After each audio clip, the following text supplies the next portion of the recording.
Welcome to the Military Money Manual podcast.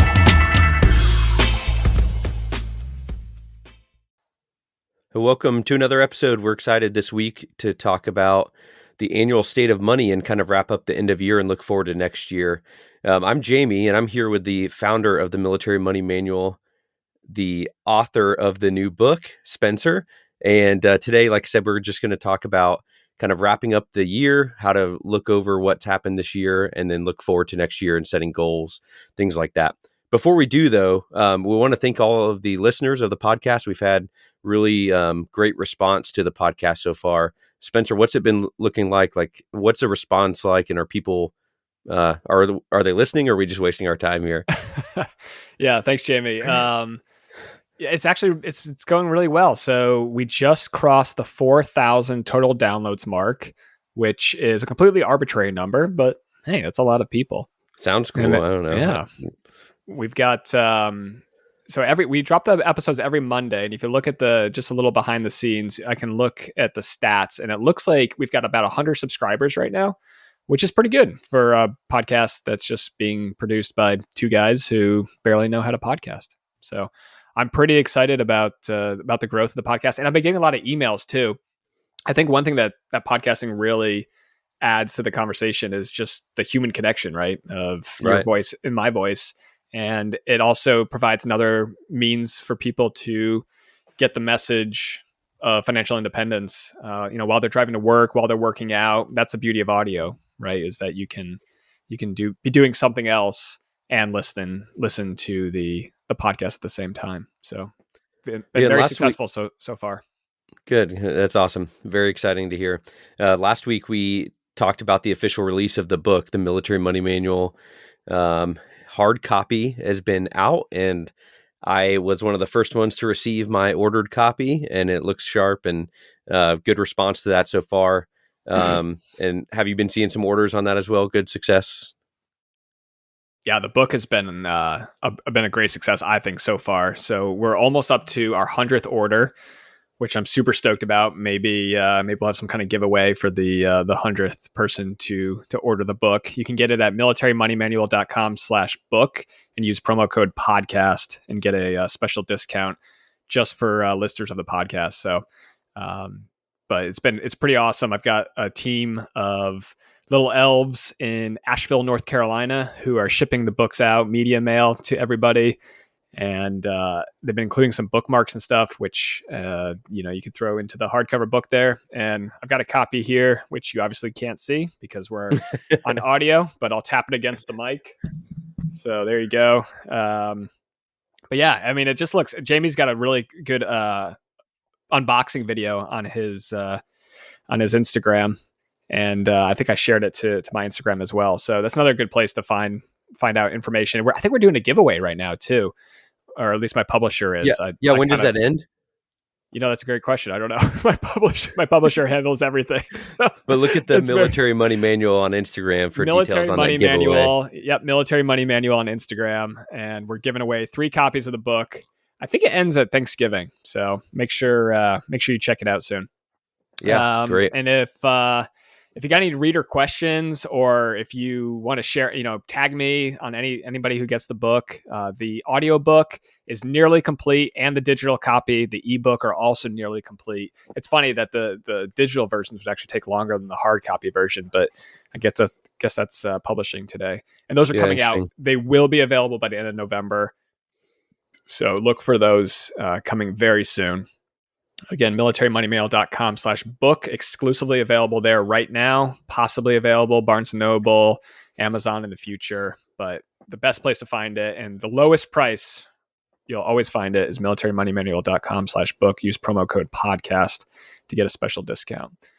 So Jamie, before we jump into today's episode, I know that we got a reader question here. And you can always leave a comment, militarymoneymanual.com. If you've got a reader question, or email info@militarymoneymanual.com. But the question here that we got was, let's see, the other day, actually, so Jamie, you sent me a screenshot from a Facebook group that you're in, and somebody was asking about a sinking fund. which is a Yeah. concept from YNAB, or You Need a Budget. So it's a little bit different than emergency fund. Can you elaborate a little bit on sinking fund? I think I actually think I talk about this a little bit in the book, but I didn't call it a sinking fund. So what is a sinking fund and how can you use it? I think Dave Ramsey may have kind of started the term or maybe popularized it, but it's basically just a way to save for future expenses. So if someone's asking, what is a sinking fund and how do I use it? Let's give an example for that. So let's say in 5 months from now, I know that I need to spend $800 to buy 4 new tires for my car. So then I could just simply take that goal of $800 divided by the number of months I have, divided by 5 in this case. And I know that I need to save $160 a month in this case for the upcoming expense. And that prevents it from becoming an emergency. And that's why it's different in the emergency fund and separate. So this is for known and planned expenses that you know at least an approximate dollar amount and approximate time of when you're going to need to spend it, and versus an emergency you were not expecting that comes out of nowhere. So completely separate from the emergency fund because it's planned stuff. It can be a line item in your budget or your budgeting software if you do that, or it can just be something that you kind of have in mind. Even some of the high yield savings accounts on your online banks may be able to let you have different pots of money inside of your one checking or savings account. So you might be able to just kind of earmark some of the money in there for that. So, if you pay your car insurance on a 6-month cycle and that $500 and $700 bill is coming up, you could use a sinking fund to tackle that. It could work for Christmas, but vacations, car repairs, anything that's kind of known in advance. But one thing I want to stress though is as you grow in your journey towards financial independence, you'll start to find and have a sense that you have fewer emergencies because you kind of have that planning covered. You have more cushion. You can foresee stuff coming up better, or just have more cash flow to cover the pop-up expenses. So you don't actually have to dive in to your emergency fund. So that's kind of the summary of a sinking fund. So think about what expenses may come up for you in the next 6 months, the next few months, or a year from now that you could save for a little bit each month. In the book, I'll Teach You to Be Rich. He talks about the average age of when you get married and the average cost of a wedding was something like 26 years old and $28,000 or some that seems crazy expensive to me. But he was basically saying you could do a sinking fund like approach, even if you're not engaged yet, to have your wedding paid for by the time you get there. And the earlier you start, obviously, the less you have to put in per month. So that's kind of the summary of a sinking fund. Whatever you want to save for, you can put a little bit at a time. Anything to add on that, Spencer? Yeah, So do you do that? You just don't call it that? I do, yeah. So in the book, I talk about, it's actually, if you have a copy at home, turn in your hymnal to page 52. But I say, I recommend having multiple savings accounts. Here's a few ideas of the accounts I've had to save for specific goals. So an emergency fund, and then a holiday and birthday gifts. So that's one that we used to do where we would put $100 a month into a Christmas fund. And then when we got to December, we had $1,200. To spend on Christmas gifts, which is awesome. Auto repair, insurance, and utilities. So one of the things that like with auto insurance, it's usually like every 6 months, and it's usually a couple $100. Now we just have a kind of floating dollars in our checking account that can cover that expense. But back when we were not making nearly as much money as we are now, we had to set aside, $100 a month for auto insurance. And it just went into a like you talked about, opening up a sub account in USAA, I think was the bank that we were using at the time. And we would just auto deposit $100 a month into there so that we would have $600, when the time came to pay the auto insurance. Right. Also for auto repair. So, it's a little bit of just moving digits around the screen, but rather than having a $10,000 emergency fund, we would pull auto expenses out of. We actually just had an auto expenses account, and I would try to keep it at about $1,000 because oil change, tire rotation, new tires, it all kind of just adds up. And if it ever dipped below $800 or so, then I would just kind of put money back into it until it filled back up to $1,000. Charity fund, that's another one that we've had in the past. I know that you guys kind of do your charity donations monthly though, right? Right. It's just part of your budget. Yeah. And then travel and vacation fund. So that one's been huge for us. I mean, we actually call it our love fund, because that's one of our, I think it's not one of the official 5 love languages, but traveling and going to new places and exploring new foods. And it's hard to remember how Adventuring good together. adventuring. Exactly. It's Yeah, hard to imagine or remember how good it was before COVID. But when we lived overseas for 2 years, and I think in the 2019, just in the first 6 months, we went to like 18 countries or something insane. that's crazy. So That's awesome. yeah, it was great. So, but that's not cheap, right? So what we did is we made sure that we set aside money, and that was because that was our priority. We wanted to go do that travel. So yeah, like I said, I talk about it a little bit in the book. I don't call it a sinking fund, but there are those predictable expenses that will always come up, especially for any kind of, if you got a house and you're not a renter, like you own the house, you got to set money aside for that, because there's always something that's breaking. There's always something that needs to be repaired. And if you have the money there, it just makes it so much easier. Like when your car broke down, like we talked about in the first episode, it was, it was easy because you had to dip into your emergency fund for that. But yeah. But for me, I would just dip into, it would probably come mostly out of my auto expenses fund, and then the rest would come out of my emergency fund. So just having that, and then when the account says, auto expenses, and you're pulling money out of it for an auto expense, it's psychologically easier to do than if the account says, Christmas money, and you're pulling money out of it to pay for an oil change or whatever. I think that's a lot easier to do psychologically. So yeah, and Christmas is coming up soon. You mentioned that, and I think that's one that kind of seems to sneak up on people a lot every year. And same day every year. I know we've talked about debt several times in previous episodes. And especially if your budget's tight and you're living paycheck to paycheck, or behind, you have to kind of plan ahead for stuff. Like you have to do something for Christmas, right? Even if you're in debt, we want you to express your love for your family and your close friends by giving gifts. It doesn't have to be extravagant, but you need to set some money aside monthly then to give Christmas gifts, for example. So it's a really good example. But I thought that was a good question, and something that's a great concept, and a kind of a technique of budgeting and the journey towards financial independence that can help people out, even if they didn't necessarily know it by that term. Again, if you have any questions, keep sending them on the blog, on social media, or info@militarymoneymanual.com. All right. So Spencer, let's get in the meat of it now. We're going to talk, like we said, this going to be a 2-part episode, or 2-part series about wrapping up the end of year and looking forward to next year. So what do you do as we approach the end of the year as far as finances go? What are you looking at, and how do you handle that kind of end of year review?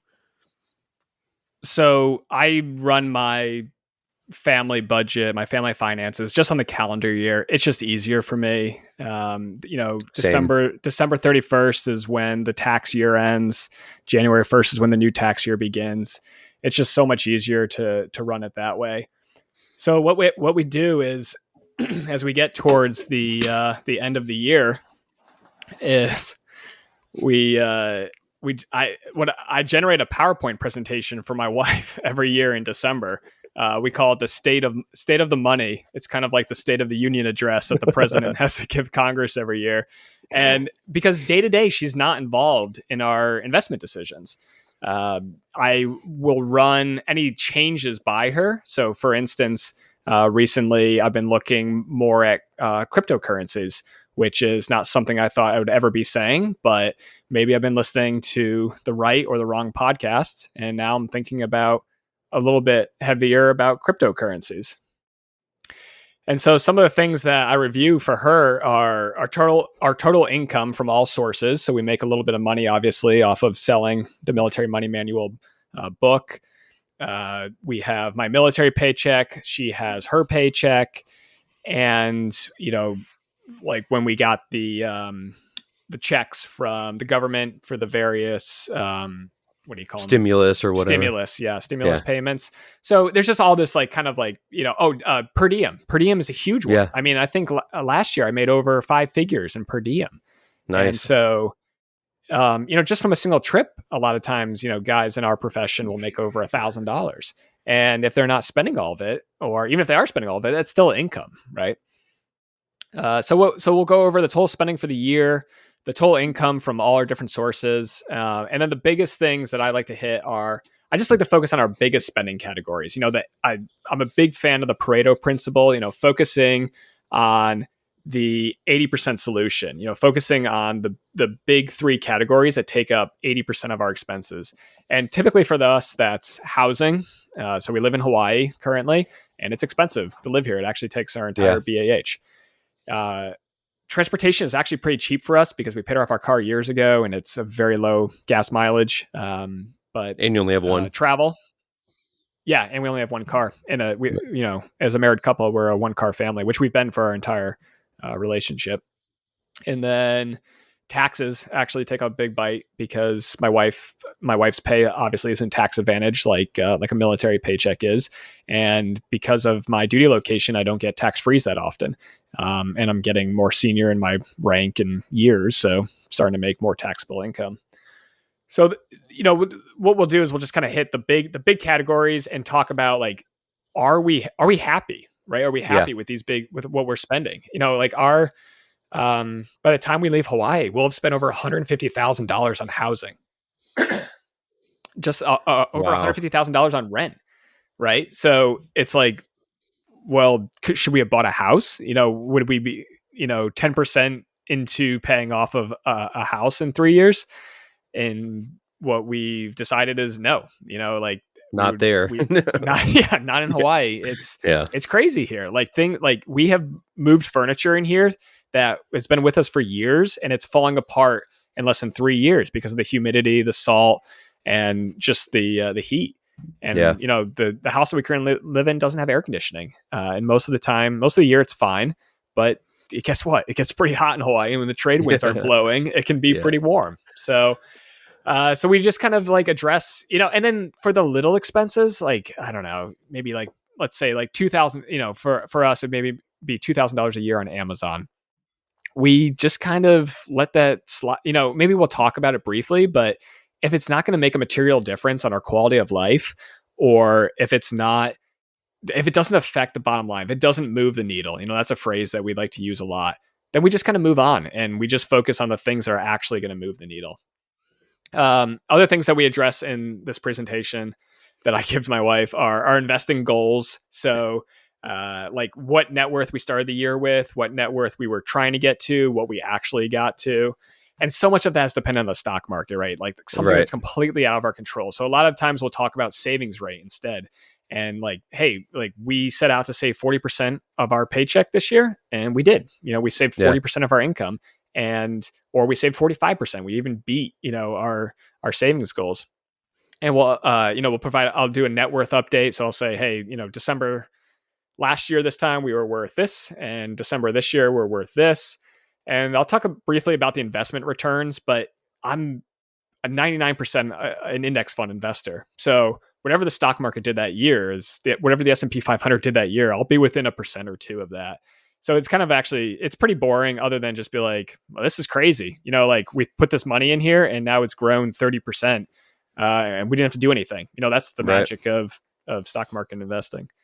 Charitable giving is a big thing. And that's something that we actually do coordinate a lot on and talk a lot about, is giving to different organizations. One that we've really enjoyed supporting in the last 2 years is Charity Water. That's charity:water. If you're Google, you just type in Charity Water, it'll pop up as well.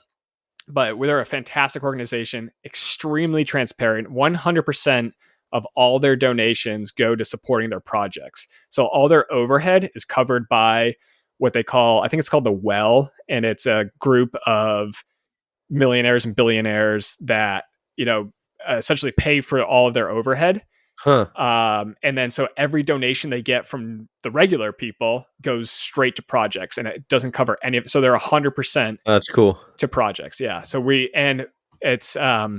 sponsor this project in Cambodia. I'm just going to talk about Charity Water for a minute because I'm very passionate about them. But we sponsored 2 projects in Cambodia, and one of them was we were involved with 2 projects in Cambodia, and one of them sorry, both of them were biosand filters. So they pour in dirty water in the top of this giant contraption, which doesn't take actually any energy. It's all just like sand and stuff. And out comes clean water at the bottom. And it can do like, a couple hundred liters an hour. And it's helping like something like crazy, like 600 people or whatever. And in a village that probably had no clean water resource before. So exactly. So Cambodia has tons of water. They actually have too much water, but so much of it is dirty. And so they just need a way to clean it. And so that's what the biosand filter does. And they partner with local organizations. So it wasn't just a bunch of, howlies going out from America and building this thing. No, it was all just locals. So we employed, people in the local economy, and they built this biosand filter project. And they built like 4 bathrooms at these schools where like kids didn't have bathrooms before. So it's a really cool project, really cool organization. And they sent us pictures of the kids with the biosand filter from the schools and the GPS coordinates. So you can go on Google. That's cool. And you can like zoom in and see like, okay, there's like the local temple, like there's the river nearby. There's some rice pet. Like you can see exactly where it is. Yeah. And it's just a really neat organization. We're big fans of Charity Water. So I have a question about that. So a lot of times when the end of year is a great time to look at donation and charity and giving back to the community, to the world or whatever. What makes you guys give a portion or a substantial portion of your income and your savings to charity? And why do you recommend giving some of your hard-earned money away versus just hoarding it all for yourself? Peter Singer was a big influence on kind of I'm a very rational guy. I like logic and, people to lay out an argument in their different favor, in whatever they're trying to save. So one of the organizations that I've been really attracted to is Effective Altruism and givewell.org, and then The Life You Can Save. And The Life You Can Save it's a short book. You can get it for free. I think it's thelifeyoucansave.org. Yep, it's right here. And it just basically lays out the point that like, if you live in the West, if you are wealthy enough to be listening to this podcast right now, you are in like the top 5% probably of global wealth. I mean, I don't think you realize how poor the rest of the world is until you really start traveling a lot and you recognize that, like just having running water in your house already puts you in like the global top 25% right there. Clean running water in your house. I don't know what the percentage is, but you are solidly in some of the wealthiest people in the world. So, so it was really, The Life You Can Save. I think they had it on audiobook for free. Downloaded it, listened to it.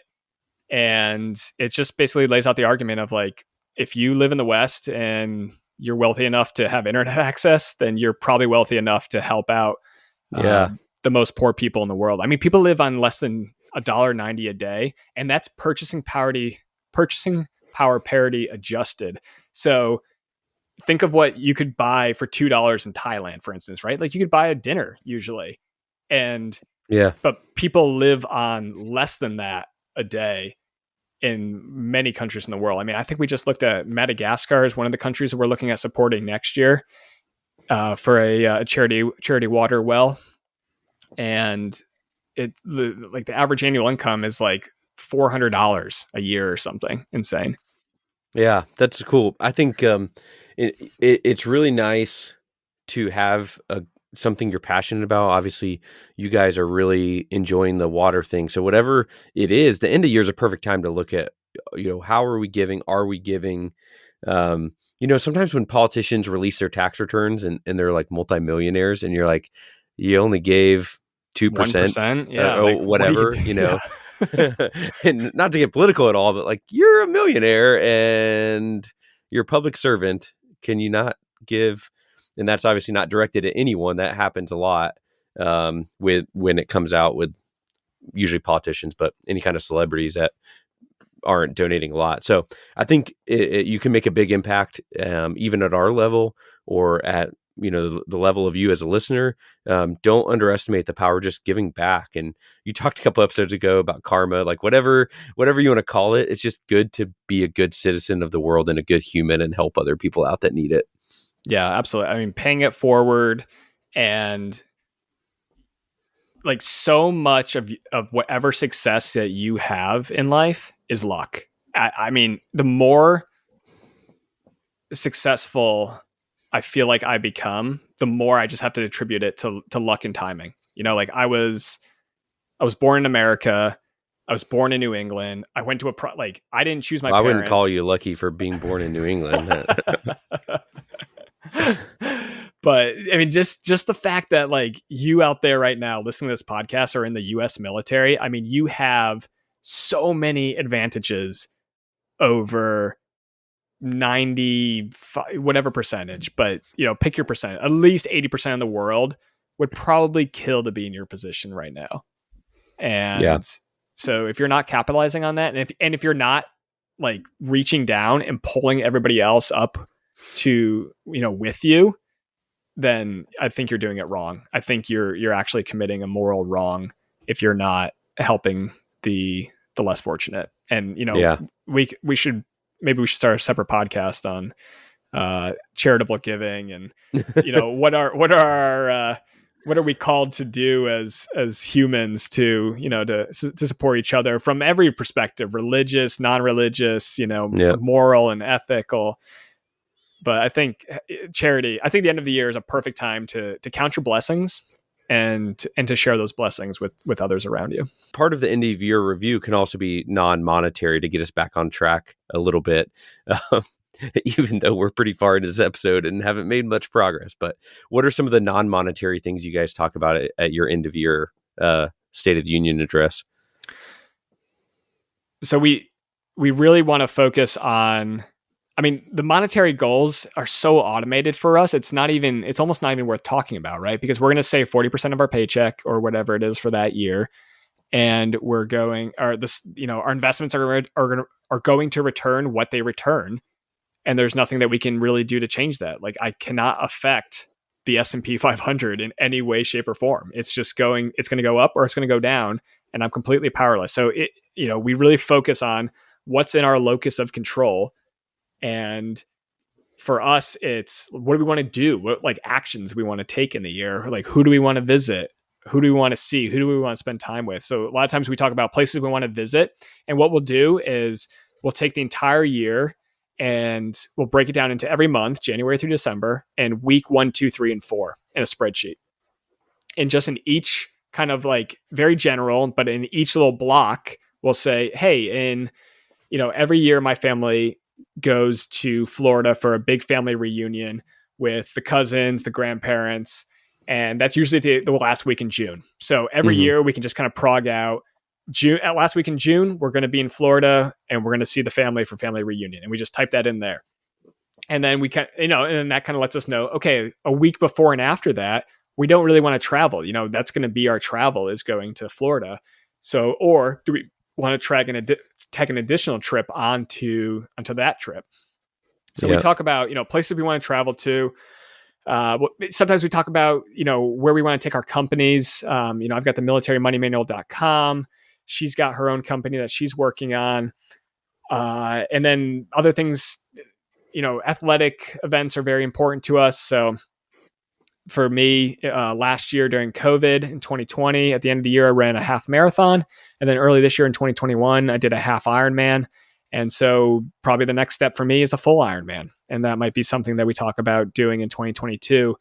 But it's also important, if I'm signing up for a half Ironman or a full Ironman, my wife is also kind of signing up for one as well because she has to support me during all the training and going to the event. And she has to, sit there on the sidelines for 8 hours a day and watch me run it. So it's, So if it doesn't fit into kind of our life plan that year, or, if we're going to be doing more traveling, then we're going to be at home. And so training is going to be really difficult. Then that's a good time to talk about at the end of the year. A couple other things that we cover at the end of the year, just like I said, 99% of our portfolio, total US stock market, total international stock market, a couple bonds in the TSP.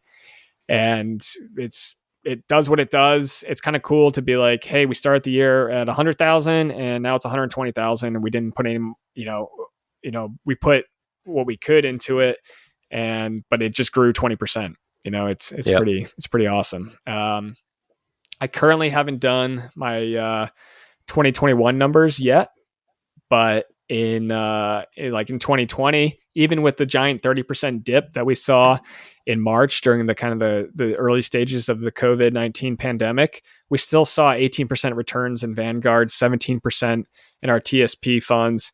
So it was, 2020 was a great year stock market or investment wise for us. Mm-hmm. And the biggest thing there is just staying the course. You'll hear it from so many people, but the best time the number one time to buy was March 20th, 2020. Yeah. And if you had any cash on the sidelines, if you threw it in right there, you doubled your money. And I think it was 18 months. And it was tough because it was scary, like the market had fallen 30% in 30 days. And that is, for a lot of people, that might've been for me, it was my first 6-figure loss. I'd never seen my Vanguard portfolio go negative by 6 digits. Yeah. And so it was pretty scary. But go ahead. You recovered because you continued to keep your strategy. Like you said, it was automatic and the money was still going in, you're buying and knowing that over the long run, the market's going to recover. Pending the end of the world, it's going to recover, right? No matter what. So you keep doing your TSP, keep doing your Roth IRA contributions, and eventually it's going to come back up. So by continuing to buy, you caught some of it when it was low, probably some of it may have been high, but in the end, it all works out, and now you recovered exactly very well. And then one more thing we'll talk about kind of at the end of the year is our asset allocation, which my wife honestly couldn't care that much about it. I've pretty much had the same asset allocation for the last 10 years. It's been 70% US stocks, 25% international stocks, and then 5% bonds. I think I'm going to tilt a little bit more towards international and add a little bit more bonds just for a little bit more stability. But with a high inflation rate environment, it might make sense just to keep holding the stocks. And typically I'll rebalance in May, but honestly, for the last 5 or 6 years or so, I haven't rebalanced. I've just kind of kept my portfolio the same. I might redirect new money towards things that are underweight. So for instance, all of my TSB contributions are going into bonds right now because I have 2% of bonds, and that's less than half of what I've stated in my investment policy statement that I want to have. Yeah. So that's a 39-minute rant on what we do. The state of the Spencer address. State of the Spencer address that I present to my wife every year. So now let me ask you one thing about that review. Do you look at, you mentioned only kind of looking at the big picture spending. Was there any like kind of big trends that you noticed when you were looking at your 2020 numbers, since you haven't finished for 2021 yet? Any big things that kind of stood out?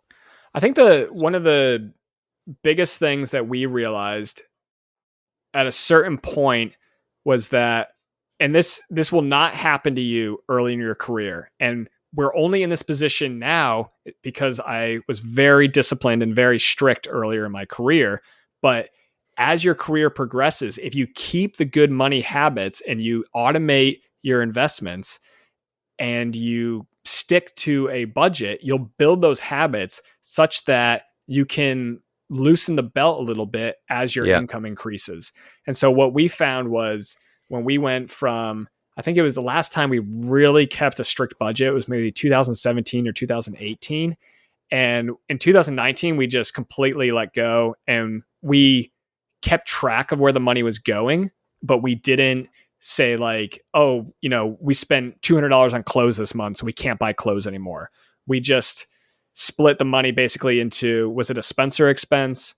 Was it a wife expense? Or was it a joint expense?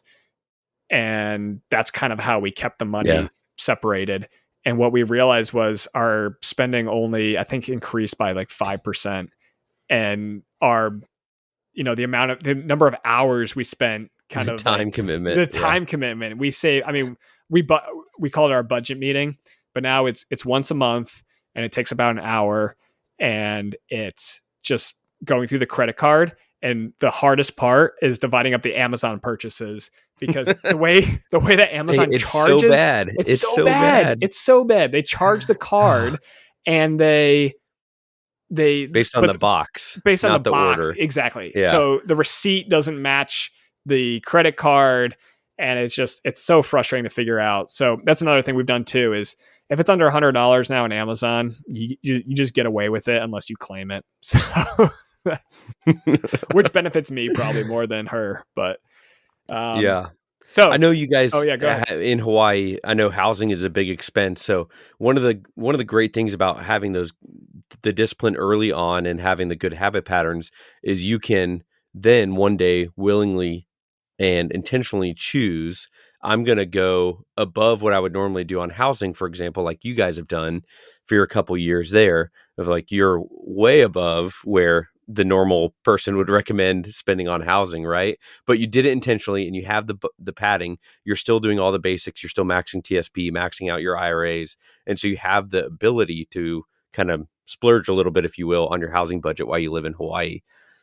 Right. Yeah. So I mean, it's probably going to be the same in 2021, but in 2020, our housing was 57% of our budget.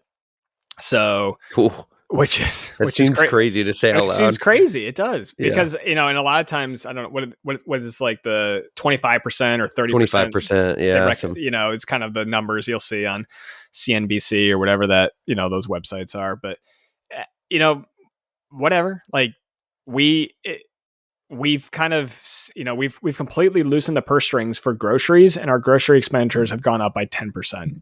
It's because there's only so much that two people can eat, and like, Yeah. you don't want to eat ribeye every night. I Yeah. tried. you got to eat some vegetables sometimes. It doesn't do well for the half Ironman training. But Actually, yeah. But what's awesome about it is not only did you guys recognize it, you talked about it, you made an intentional decision, but you use that as a way to bring joy to your life and help out, host parties. So, you splurge and get a pool, and now you have pool parties and you have your friends over, and, you have good food when you have friends over instead of having like crappy, Little Caesars pizza or whatever, so it's nice to be at a spot where you're able to do that intentionally. But again, because you did the basics and set the foundation there.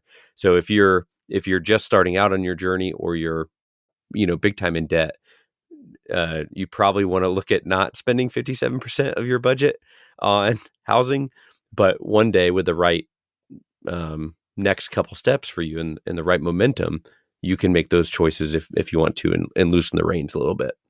Absolutely. Discipline at first pays off, so much. It's like compound interest and discipline. It's like just a little bit of investment early pays such huge dividends.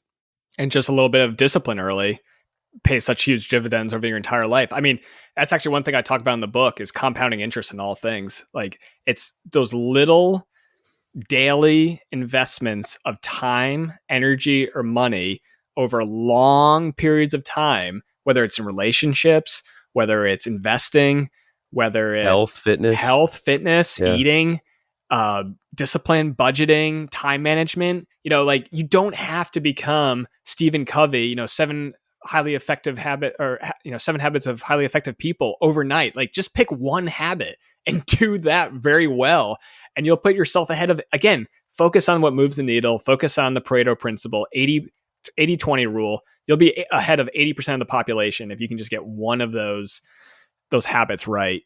Whether it's just you wake up at 5 and you do, all the little nitnoid things you have to do before 6 when your family wakes up. And then all of a sudden you're the one, and now your brain's going. So you're the one who's making the coffee, making breakfast, and you've already had that hour to yourself to, whether it's like clean your email out or whatever it is you need to do.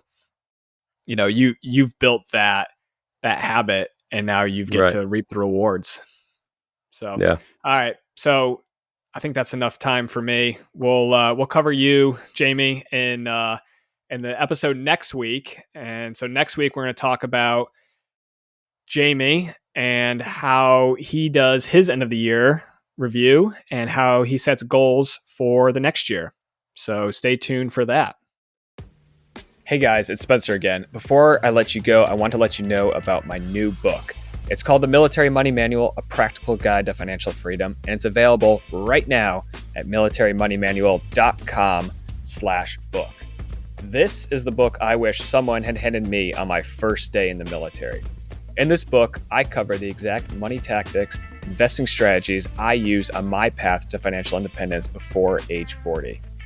I break down the math of FI and I explain the exact dollar amounts you need to retire.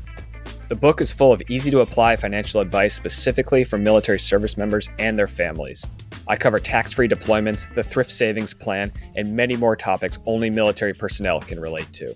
This book was written specifically for you, whether you're active duty, guard, reserve, a military spouse, enlisted, or officer. Both E's and O's will benefit from the lessons in the Military Money Manual.